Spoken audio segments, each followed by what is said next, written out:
PCOS o Polycystic Ovarian Syndrome. Nako, usong-uso po yan. Parang marami ako pong kilalang may ganyan.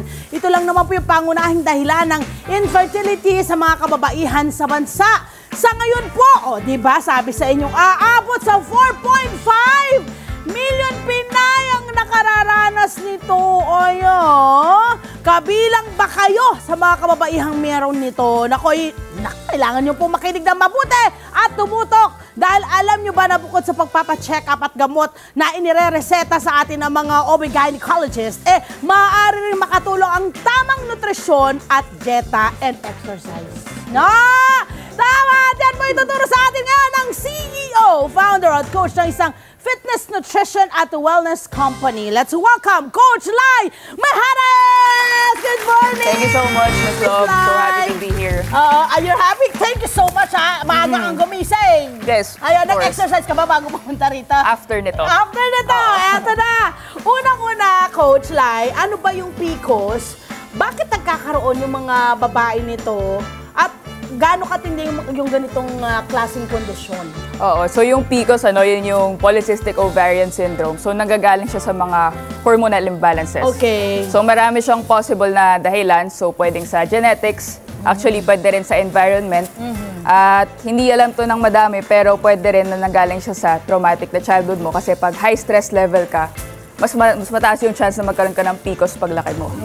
Wow! So yun yung mga possible causes niya. Naku, yung stress, kailangan talaga matanggal natin yan sa katawan natin, Pero gusto ko rin pong malaman, paano nakakatulong yung tamang nutrition sa mga taong may PCOS?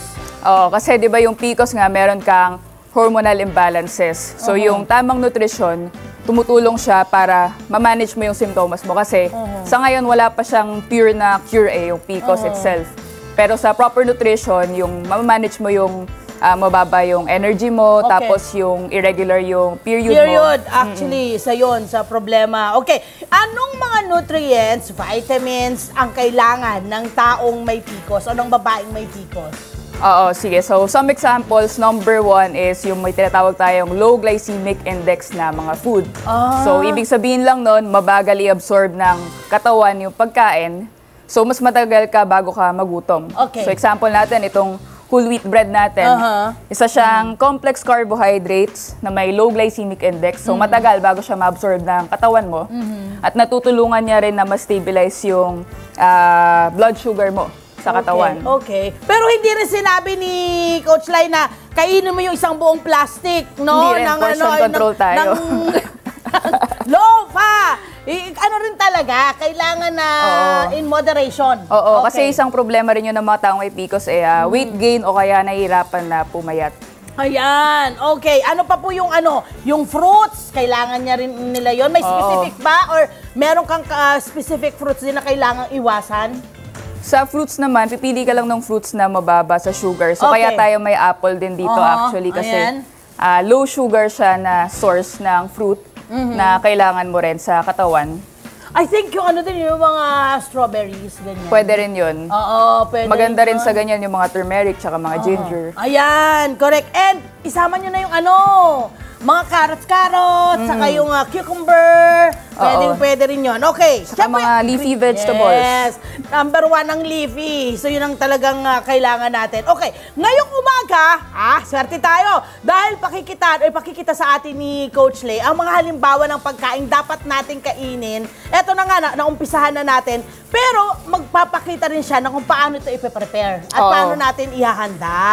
Ayan. Okay, so ang mga ingredients na meron tayo, nauna na kanina, meron tayo ditong whole wheat, no? At meron tayong apple. Ano pa po yung iba po nating nandito? So may lettuce tayo dito and then Greek yogurt. Ito yung substitute natin sa mayo ngayon kasi gusto natin ng low-fat source Yogurt. ng dairy.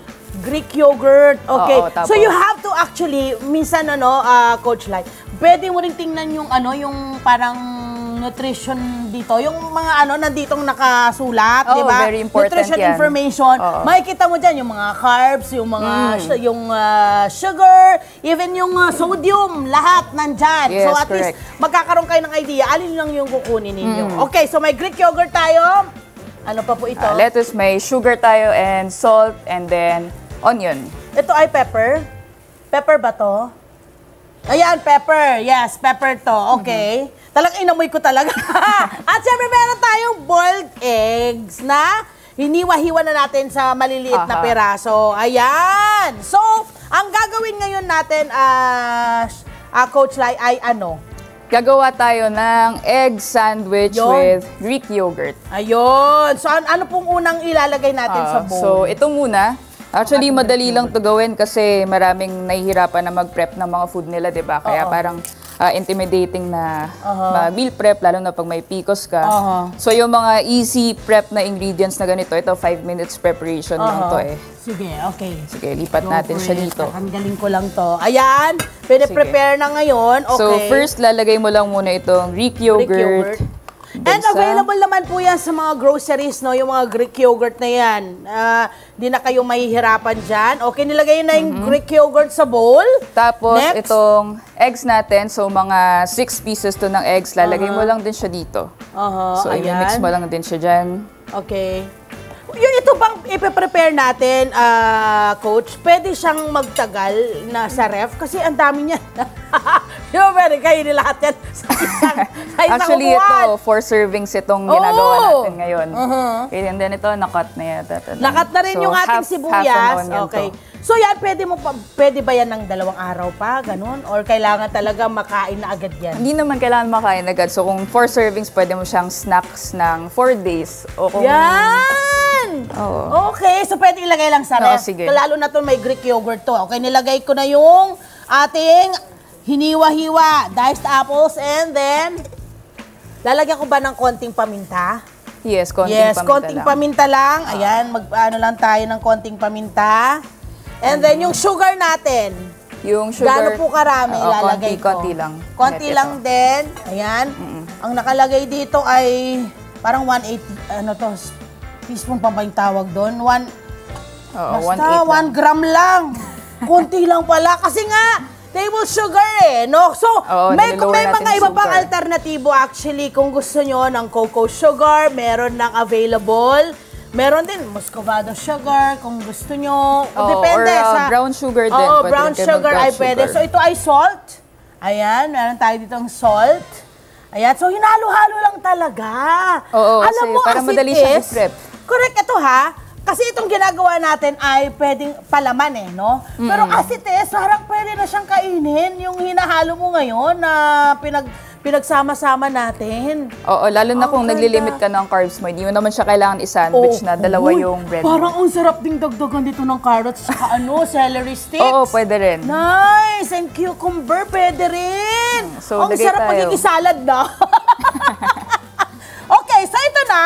Ipe-prepare na natin yung sandwich natin. Okay, so ilalagay na ngayon So, lagay lang tayo ng lettuce dyan. ng lettuce doon po sa ating whole wheat bread. Ayan.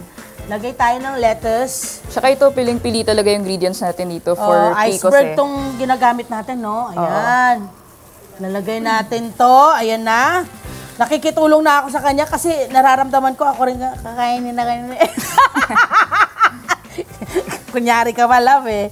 Kunyari ka pa, tutulong-tulong ka dyan. Ayan, oh! Ang simple! Ang ganda! And alam mo, ang kagandahan ngayon sa mga baunan, meron na yung parang pwedeng manatili yung freshness. Ano nga yung parang nilalagay na ano, yung parang makintab. Ano yung Hindi ko parang naman makintab? alam yan. Para mapanatili mo yung init tsaka yung lamig. Di ba meron na mga Parang baunan na insulated ngayon. sila. Yun, there you go. Insulated na mga ano, na mga baunan. Ang ganda! Alam mo, bilis lang, okay, no? binigyan mo pa rin ako ng isa pang idea. Okay, para lalo pang mas talagang konti lang yung carbs sa makuha mo. Alam nyo yung lettuce mismo, yung iceberg, i-wrap nyo lang ito. Ay, ang sarap parang samgyupsal. Diba? Oo, pero ganyan. Coach Lai, ang galing. Oh, ayan, oh, ang dali lang. Well, hindi ka naghirap ng pag-prepare. And actually, if you will do this with your kids, magiging bonding time nyo pa ito. And tama. of course, magkakaroon ng awareness ang anak ninyo ng tamang pag-prepare ng mga pagkain. correct. Coach Lai, ano po yung mga nutritional value na pwedeng makuha natin dito sa prepare natin na good for mga taong may PCOS? Oo. So, maliban dun sa meron tayong low glycemic index, Yes. this is high in protein din na Oh, kailangan nyo good. kung may PCOS. So, nakatulong din siya na i-regulate yung sa blood sugar nyo. And then, mas matagal din kayo na busog pagka mataas yung mga protein na kinakain Oo, nyo. Kaya tsaka- tayo may egg dyan, tsaka Greek Tsaka yung mga yogurt. fiber, ano? Yes, pag fiber fiber, din. no, madali kang mabusog eh. Pag mga gulay na, ang feeling mo full ka talaga. And of course, water. Yes, Yung mga so water very important natin. dehydration natin. Importante! Ay, lovely so! Ang ganda eh! Ang ganda! Ang syerep! Ayan naman talaga. Para sa ating mga kababayan na naghahanap ng pwede rin pambaon actually ito sa mga anak nila. Oo, Sa tama. school, pwede rin po ito.